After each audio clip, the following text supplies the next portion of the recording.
Hello friends, good morning. स्वागत है आप सभी का चैंपियंस ऑफ जीए के इस यूट्यूब चैनल पर। आज है 4 मई और 4 मई से संबंधित जितने भी करंट अफेयर्स के क्वेश्चन हैं वो हम डिस्कस करेंगे। वीडियो की शुरुआत करने से पहले जो स्टूडेंट्स पहली बार चैनल से जुड़ रहे हैं वो प्लीज़ चैनल को सब्सक्राइब करके बेल आइकन को प्रेस कीजिएगा ताकि जो नई वीडियो की नोटिफिकेशन है वो उनको मिल सके। और अगर आप वीडियो की पीडीएफ फाइल चाहते हैं तो इसके लिए आप हमारा जो टेलीग्राम चैनल है @चैंपियंस ऑफ जीए इसे ज्वाइन कीजिएगा। वहाँ पर आपको पीडीएफ फाइल, बहुत सारे वीडियो, क्विज और नोट जो है वो स्टडी के लिए उपलब्ध है। तो वीडियो की शुरुआत करते हैं। सबसे पहले मैं बता दूं आपको कि हमारा जो करंट अफेयर्स का वीडियो है ये 3 पार्ट में हम डिवाइड कर रहे हैं। सबसे पहले मैं बीते दिन के करंट अफेयर्स का रिवीजन आपको करवाता हूं, उसके बाद हम वर्तमान दिन के करंट अफेयर्स पढ़ते हैं और लास्ट में हम स्टडी जीके के 2 से 3 क्वेश्चन डिस्कस करते हैं जो एमपी से रिलेटेड है। ठीक है, क्योंकि अभी एमपीपीएससी होने वाला है तो मैं कोशिश ये करूँगा कि एमपीपीएससी प्रीलिम्स के जो जीके के क्वेश्चन हैं वो आप अच्छे से सॉल्व कर पाएँ। तो स्टैटिक जीके हम एमपी से ही कवर करेंगे। तो 3 पार्ट में होगा। सबसे पहले हम वीडियो शुरू करेंगे तो एक दिन पहले के करंट अफेयर्स पढ़ेंगे, उसके बाद हम वर्तमान दिन के करंट अफेयर्स पढ़ेंगे और लास्ट में हम स्टैटिक जीके जो कि एमपी से रिलेटेड होगा इसको डिस्कस करेंगे। तो आज है 4 मई, तो सबसे पहले मैं 3 मई के करंट अफेयर्स फटाफट आपको बता देता हूँ। डिटेल अगर आपको चाहिए 3 मई का तो उसके लिए आप हमारा जो पुराना वीडियो है वो देख सकते हैं। और अभी मैं सिर्फ शॉर्ट में आपको बताऊंगा और डिटेल हम पढ़ेंगे 4 मई के करंट अफेयर्स। तो 3 मई का हमारा पहला क्वेश्चन था, हाल ही में केंद्र सरकार ने लॉकडाउन की अवधि कब तक बढ़ा दी है? तो ये बढ़ा दी है 17 मई तक। आप सभी लोगों को पता होगा कि भारत के जो प्रधानमंत्री नरेंद्र मोदी, उन्होंने सबसे पहले 22 मार्च को पूरे भारत में लॉकडाउन किया था। ठीक है, उसके बाद इसे बढ़ा करके 15 अप्रैल तक कर दिया था, 21 दिनों का। उसके बाद पुनः इसे बढ़ा करके जो है 3 मई तक कर दिया गया था और उसके बाद अब 2 सप्ताह और बढ़ा करके इसको 17 मई तक कर दिया है। और इसमें 3 जोन पूरे भारत में बनाए गए हैं। एक तो है रेड जोन, जहाँ पर कोरोना पेशेंट वगैरह ज़्यादा है तो उसको रेड जोन की श्रेणी में रखा है। दूसरा एक और जोन बनाया है ग्रीन जोन, इसमें जहाँ पर कोई भी कोरोना पेशेंट वगैरह नहीं है तो उसे ग्रीन जोन में रखा है, यानी कि वहाँ पर लॉकडाउन में थोड़ी बहुत छूट रहेगी। और तीसरा जोन बनाया गया है ऑरेंज जोन, जहाँ पर ऑरेंज जोन में उसको रखा गया है उस क्षेत्र या राज्य को जिसमें ना तो ग्रीन जोन आता है ना ही रेड जोन। तो 3 जोन पूरे भारत में लॉकडाउन की अवधि के दौरान बनाए गए हैं, ग्रीन जोन, रेड जोन और एक ऑरेंज जोन। ठीक है, दूसरा प्रश्न मैंने आपको कल पढ़ाया था, हाल ही में किस राज्य के काले चावल, जिसका नाम एक और है चाक हाउ, को जीआई टैग यानी कि जियोग्राफिकल इंडिकेशन टैग प्राप्त हुआ है? तो ये मणिपुर का जो काला चावल है, जो सामान्य चावल से थोड़ा वजन में ज़्यादा होता है, डिटेल में मैंने आपको कल समझाया था। तो काले चावल को जीआई टैग प्राप्त हुआ है, तो ये मणिपुर राज्य है, यहाँ का एक चावल है, प्रसिद्ध चावल, जिसका स्थानीय भाषा में इसका नाम है चाक हाउ। इसको हाल ही में जीआई टैग प्राप्त हुआ है। दूरदर्शन पर प्रसारित होने वाला कौन सा धारावाहिक सबसे ज़्यादा बार देखने वाला कार्यक्रम बन गया है? तो यह है रामायण। तो रामायण दूरदर्शन पर प्रसारित होने वाला सबसे ज़्यादा बार देखने वाला धारावाहिक बन गया है। चौथा प्रश्न मैंने आपसे पूछा था, हाल ही में कोयला मंत्रालय ने कोयला खदानों के निरंतर परिचालन के लिए पीएमयू, जिसको हम बोलते हैं परमानेंट मॉनिटरिंग यूनिट, स्थापित किया है। और भारत के कोयला मंत्री कौन है? सबसे पहली बात तो ये जो यूनिट स्थापित किया है ये जो कोयला मंत्रालय द्वारा किया गया है और कोयला खदान से संबंधित जितनी भी जानकारियां हैं, जितनी भी व्यवस्थाएं हैं, उनको सुगम बनाने के लिए ये परमानेंट यानी कि पीएमयू परमानेंट मॉनिटरिंग यूनिट स्थापित किया गया है। तो भारत के जो वर्तमान में कोयला मंत्री उनका नाम है प्रहलाद जोशी। 5वां प्रश्न था, किस भारतीय को 2020 का निक्केई एशिया पुरस्कार प्राप्त हुआ है? तो ये टी प्रदीप को प्राप्त हुआ है। भारत का कौन सा राज्य मनरेगा के तहत सबसे ज़्यादा रोजगार उपलब्ध करवाने वाला राज्य बन गया है? तो पूरे भारत में सबसे ज़्यादा छत्तीसगढ़, जिसकी राजधानी नया रायपुर है, इन्होंने मनरेगा के तहत सबसे ज़्यादा रोजगार प्रदान किया है। तो लॉकडाउन की स्थिति चल रही है, ऐसे में वहाँ के राज्य की जो जनता है उसे रोजगार देने के लिए इन्होंने काफ़ी मेहनत भी की है। तो छत्तीसगढ़ की जो सरकार है वह पूरे देश में सबसे पहला ऐसा राज्य बन गया है छत्तीसगढ़, जिन्होंने लॉकडाउन अवधि के दौरान सबसे ज़्यादा रोजगार दिया है। फीफा ने स्वास्थ्य कर्मियों को सम्मानित करने के लिए, उनका हौसला बढ़ाने के लिए कौन सा अभियान शुरू किया है? सबसे पहले फीफा ये फुटबॉल की एक गवर्निंग संस्था है, तो इन्होंने स्वास्थ्य कर्मी जैसे कि डॉक्टर्स हुआ, हेल्थ वर्कर्स, जितने भी ये स्टाफ, नर्सेस या पैरामेडिकल स्टाफ से, उनका हौसला बढ़ाने के लिए, उनको हिम्मत प्रदान करने के लिए हाल ही में #वी विल विन नाम का एक अभियान लॉन्च किया है। इसमें जो फुटबॉल के प्रसिद्ध 50 खिलाड़ी है वो शामिल है और भारत की तरफ से इसमें बाईचुंग भूटिया को सम्मिलित किया गया है। किस देश की अध्यक्षता में असाधारण वर्चुअल G20 डिजिटल इकोनॉमी मंत्रियों का शिखर सम्मेलन हाल ही में आयोजित किया गया है? तो ये सऊदी अरब में किया गया है। सऊदी अरब हाल ही में भी न्यूज़ में था, क्योंकि सऊदी अरब में मानवाधिकार की रक्षा के लिए वहाँ पर कोड़े मारने की जो एक सज़ा चलती थी उसे बंद कर दिया है। और ये निर्णय जो है मानवाधिकार की रक्षा करने के लिए वहाँ के जो राजा है मोहम्मद बिन सलमान उन्होंने लिया है। तो असाधारण वर्चुअल G20 डिजिटल इकोनॉमी का जो सम्मेलन हुआ ये सऊदी अरब में हुआ है और ये वर्चुअल हुआ है, यानी कि वीडियो कॉन्फ्रेंसिंग के माध्यम से ये ऑर्गेनाइजेशन यानी कि मीटिंग हुई है, ये याद रखिएगा आप। क्वेश्चन नंबर 9 था हमारा, किस बैंक के द्वारा विकास अभय नाम के ऋण योजना की शुरुआत की गई है? तो ये कर्नाटक ग्रामीण विकास बैंक ने हाल ही में विकास अभय नाम के ऋण योजना की शुरुआत की है। अंतर्राष्ट्रीय श्रमिक दिवस जिसको हम वर्ल्ड लेबर डे बोलते हैं, ये प्रतिवर्ष कब मनाया जाता है? तो ये मनाया जाता है 1 मई को। प्रसिद्ध सिंगर, ये स्टेट जीके का हमारा क्वेश्चन था कल का। किशोर कुमार का जन्म स्थान मध्य प्रदेश में कौन सा है? तो ये खंडवा। किशोर कुमार का जन्म स्थान है खंडवा, ये खंडवा के थे। मध्य प्रदेश, महाराष्ट्र, गुजरात और राजस्थान, इन 4 राज्यों की संयुक्त सिंचाई परियोजना इनमें से कौन सी है? तो ये है सरदार सरोवर योजना। सरदार सरोवर योजना में 4 राज्य जो लाभान्वित होते हैं, उसमें पहला MP है, फिर महाराष्ट्र है, फिर गुजरात है और फिर राजस्थान। तो ये याद रखिएगा। तो ये थे हमारे 3 मई के करंट अफेयर्स के क्वेश्चंस का रिवीजन। अब हम लौटते हैं 4 मई के करंट अफेयर्स पर। अब हम डिटेल में पढ़ेंगे। रंग भेद के खिलाफ संघर्ष करने वाले जाने माने सामाजिक कार्यकर्ता जिनका नाम था डेनिस गोल्डबर्ग, इनका हाल ही में निधन हो गया है। यह किस देश के हैं? तो ये जो आपको डायग्राम में दिखाया गया है यही है डेनिस गोल्डबर्ग, और ये थे दक्षिण अफ्रीका के। दक्षिण अफ्रीका के काफ़ी प्रसिद्ध ये सामाजिक कार्यकर्ता थे और इन्होंने रंग भेद के खिलाफ काफ़ी लड़ाई लड़ी थी और इसी के लिए इनको 22 साल की जो है वो कैद की सज़ा भी सुनाई थी दक्षिण अफ्रीका के द्वारा, और इन्हें जो है 1985 में रिहा भी कर दिया गया था। और ये दक्षिण अफ्रीका के जो दिवंगत राष्ट्रपति नेल्सन मंडेला उनके सहयोगी भी रहे हैं। तो ये थे दक्षिण अफ्रीका के, ठीक है। और इन्होंने रंगभेद के खिलाफ काफ़ी लड़ाई लड़ी थी, तो ये काफ़ी प्रसिद्ध भी है डेनिस गोल्डबर्ग। दूसरा प्रश्न है, विश्व ट्यूना दिवस हाल ही में कब मनाया जाता है? तो विश्व ट्यूना दिवस जो है पूरे विश्व के अंदर मनाया जाता है 2 मई को, ठीक है। ये जो आपको डायग्राम में दिखाई दे रही है फिश, यही फिश है ट्यूना। तो इस फिश के उत्पादन के लिए जागरूकता फैलाने के लिए पूरे विश्व में विश्व ट्यूना दिवस मनाते हैं। तो ये संयुक्त राष्ट्र संघ के द्वारा मनाया गया है। और ये क्यों मनाया जाता है? क्योंकि कई देश जो है वो खाद्य के लिए जो है वो मछलियों के ऊपर निर्भर है। तो विश्व में कई देश खाद्य सुरक्षा और पोषण दोनों के लिए ट्यूना फिश पर निर्भर है, ठीक है। ट्यूना फिश जो होती है इसके अंदर प्रचुर मात्रा में प्रोटीन विटामिन उपलब्ध होता है। तो इसी के लिए पूरे विश्व में विश्व ट्यूना दिवस जो है ये 2 मई को मनाया जाता है। और ये 96 से अधिक देशों में मनाया जाता है। और सबसे पहली बार अंतर्राष्ट्रीय स्तर पर जो है विश्व ट्यूना दिवस मनाया गया था 2 मई 2017 को। तब से लेकर हर साल पूरे विश्व में 2 मई के दिन विश्व ट्यूना दिवस मनाया जाता है।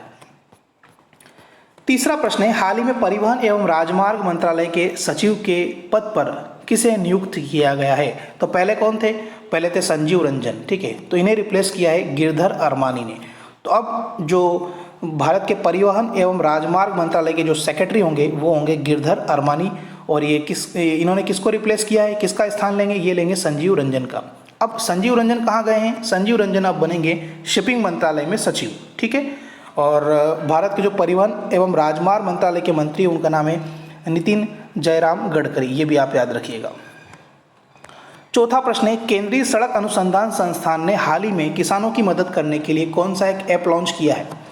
तो लॉकडाउन यानी कि कोरोना वायरस महामारी के कारण भारत ने और कई राज्यों ने अपने अपने स्तर पर जो है वो मोबाइल एप्लीकेशंस जो है कई प्रकार के अभियान हैं वो लॉन्च किए हैं। तो ये इससे रिलेटेड मैं एक वीडियो आपके लिए लेके आऊँगा। कोरोना वायरस के चलते पूरे भारत में किस किस राज्य के द्वारा कौन कौन सा ऐप बनाया गया है। तो 1 या 2 क्वेश्चन जो आने वाले एग्जाम्स में ज़रूर बनेगा मोबाइल ऐप से रिलेटेड जो कोरोना वायरस से लड़ने के लिए बनाए गए हैं। तो किसानों की मदद के लिए कौन सा ऐप लॉन्च किया है केंद्रीय सड़क अनुसंधान संस्थान ने? तो ये किसान सभा नाम का एक मोबाइल एप्लीकेशन किसानों की मदद करने के लिए केंद्रीय सड़क अनुसंधान संस्थान ने लॉन्च किया है। इसमें क्या होगा कि कोविड-19 महामारी के कारण पूरे देश के अंदर जो तालाबंदी यानी कि लॉकडाउन की स्थिति है, तो ऐसी स्थिति में देश के दूर दराज इलाकों में आपूर्ति श्रृंखला, माल का परिवहन करना, इसका पूरा मैनेजमेंट करने के लिए और किसानों को इससे जोड़ा गया है ताकि किसानों को जो है आसानी से इन्फॉर्मेशन इसमें मिल सके। भारत के वर्तमान में केंद्रीय कृषि और कल्याण मंत्री कौन है? ये है नरेंद्र सिंह तोमर। और किसान कल्याण के जो राज्य मंत्री है वो है पुरुषोत्तम रूपाला। चलिए मैं आपसे एक स्टैटिक जीके का आज क्वेश्चन पूछता हूँ। अगर आपको इसका आंसर पता है तो कमेंट्स करके आप जरूर बताइएगा। नरेंद्र सिंह तोमर का संसदीय क्षेत्र कौन सा है, ठीक है, यानी कि ये किस लोकसभा क्षेत्र से आते हैं, अगर आपको इसका आंसर पता है तो कमेंट्स करके आप बताइए। पांचवा प्रश्न भी काफी महत्वपूर्ण है। किस राज्य की सरकार ने इम्यूनिटी सिस्टम, जिसको हम हमारे शरीर की प्रतिरोधकता तंत्र बोलते हैं, इसे बढ़ाने के लिए जीवन अमृत योजना की हाल ही में शुरुआत की है? तो ये किया गया मध्य प्रदेश सरकार के द्वारा, ठीक है। जीवन अमृत योजना में क्या होगा, एक प्रकार का चूर्ण दिया जाएगा। ये जो आपको डायग्राम में दिखाई दे रहा है, ये एक प्रकार का चूर्ण है। इस चूर्ण को नाम दिया गया है त्रिकूट चूर्ण। इसमें एक तो पीपल, अदरक और एक काली मिर्च, इन तीनों का पाउडर बनाया गया है और उस पाउडर को नाम दिया गया है त्रिकूट चूर्ण। ये त्रिकूट चूर्ण जो मध्य प्रदेश की जनता में बांटा जाएगा, ताकि ऐसा माना जाता है कि इस चूर्ण का उपयोग करने से शरीर के अंदर जो प्रतिरोधक तंत्र है वो मजबूत होगा, तो कोरोना वायरस से लड़ने में मदद मिलेगी, ऐसा मानना है। और ये आयुष विभाग के द्वारा तैयार किया गया है। आपको पता होना चाहिए आयुष विभाग में कौन कौन से मंत्रालय आते हैं। इसमें एक तो आयुर्वेद विभाग, योग, प्राकृतिक चिकित्सा विभाग आता है, इसमें यूनानी, सिद्ध, और एक आता है होम्योपैथी। तो इन सबको मिलाकर के हम आयुष विभाग के नाम से जानते हैं। तो ये मध्य प्रदेश सरकार के द्वारा हाल ही में जीवन अमृत योजना शुरू की गई है। इसके अलावा एमपी ने बहुत सारे अभियान जो है वो कोरोना वायरस से लड़ने के लिए शुरू किए हैं। इसमें एक तो बच्चों की पढ़ाई के लिए इन्होंने लॉन्च किया था टॉप पेरेंट ऐप, ठीक है, ये याद रख लीजिए आप, टॉप पेरेंट ऐप। दूसरा इन्होंने स्टार्ट किया था मुख्यमंत्री कोविड-19 योद्धा कल्याण योजना, मुख्यमंत्री कोविड-19 योद्धा कल्याण योजना।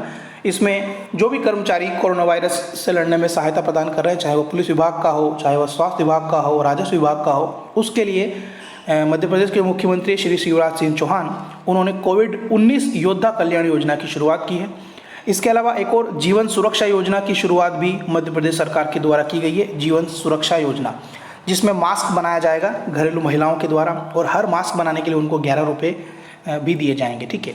इसके अलावा एक और ऐप यानी कि अभियान लॉन्च किया है जिसका नाम है आई स्क्वायर टी स्क्वायर अभियान। तो आई स्क्वायर टी स्क्वायर अभियान भी मध्य प्रदेश के द्वारा ही शुरू किया गया है। इसमें 2 आई है, तो पहले आई का मतलब होगा इन्वेस्टिगेशन, दूसरा आई का मतलब होता है आइसोलेशन, देन तीसरे टी यानी कि जो 2 टी है उसमें पहला टी का मतलब होता है टेस्टिंग, और अगर रिजल्ट पॉजिटिव आएगा देन टी का मतलब होगा ट्रीटमेंट। तो investigation, isolation, testing and treatment. तो आई स्क्वायर टी स्क्वायर नाम का अभियान भी एमपी की सरकार के द्वारा लॉन्च किया गया है। तो काफ़ी अभियान जो है एमपी के द्वारा लॉन्च किए गए हैं। मैं फटाफट एक बार और बता देता हूँ। सबसे पहले आई स्क्वायर टी स्क्वायर अभियान, और दूसरा इन्होंने टॉप पेरेंट ऐप जो है वो बच्चों की पढ़ाई के लिए शुरू किया है, और एक मुख्यमंत्री कोविड-19 योद्धा कल्याण योजना, और एक जीवन सुरक्षा योजना। ये चारों आप याद रखिएगा, ठीक है। अगला प्रश्न है, हाल ही में आईसीसी ने किसे क्रिकेट की सभी गतिविधियों से 2 साल तक के लिए बैन कर दिया है?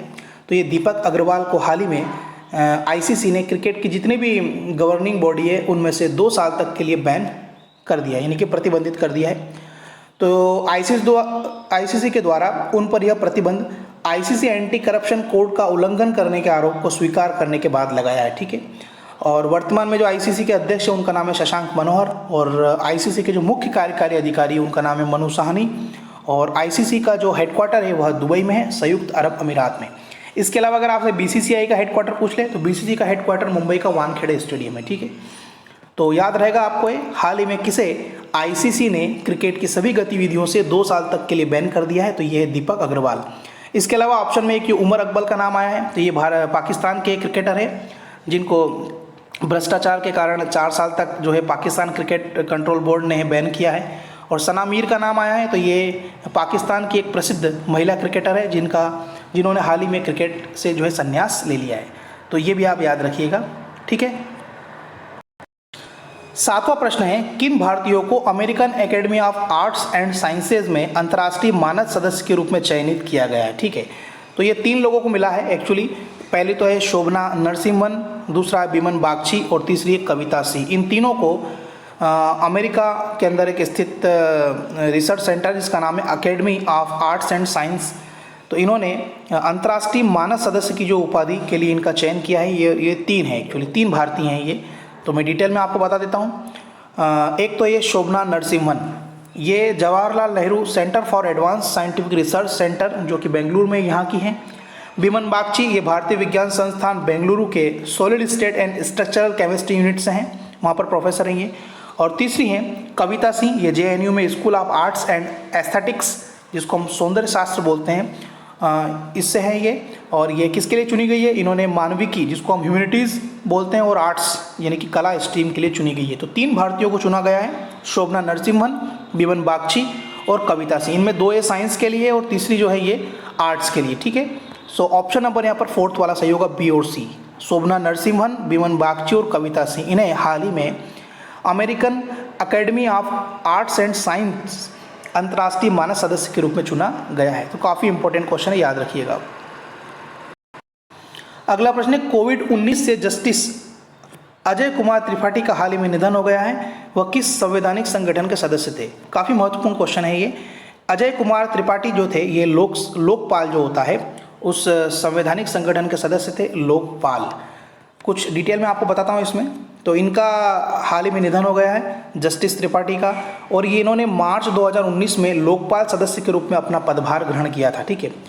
लोकपाल सदस्य बनने से पहले छत्तीसगढ़ हाई कोर्ट के चीफ जस्टिस भी रह चुके हैं, ठीक है।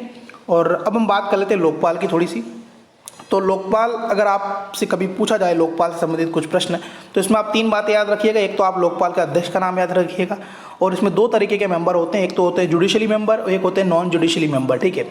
तो लोकपाल के जो वर्तमान में अध्यक्ष है वो है पीसी घोष, जिसका पूरा नाम है जस्टिस पिनाकी चंद्र घोष। और जुडिशली मेंबर जो हैं ये 4 हैं। इसमें एक तो जस्टिस प्रदीप कुमार मोहंती है, एक जस्टिस अभिलाषा कुमारी है, और एक थे जस्टिस अजय कुमार त्रिपाठी, जिनका हाल ही में निधन हो गया है, तो ये पोस्ट वैकेंट हो गई है। और चौथा मेंबर का जो पद है वो खाली, यानी कि 2 पद यहाँ पर अभी लोकपाल में खाली है। अब देखते हैं किसकी नियुक्ति होती है। और नॉन जुडिशली मेंबर इनमें कौन कौन है? इनमें भी 4 है। एक है दिनेश कुमार जैन, अर्चना रामसुंदरम, महेंद्र सिंह और इंद्रजीत प्रसाद गौतम। तो याद रखिएगा, लोकपाल जब भी आए तो आप 3 चीज़ें याद रखिएगा, एक तो लोकपाल के अध्यक्ष, एक जुडिशली मेंबर और एक नॉन जुडिशली मेंबर, ठीक है। तो हाल ही में जस्टिस त्रिपाठी का निधन हो गया है। तो 21 संवैधानिक संगठन से जुड़े हुए थे, ये लोकपाल के सदस्य थे, ठीक है।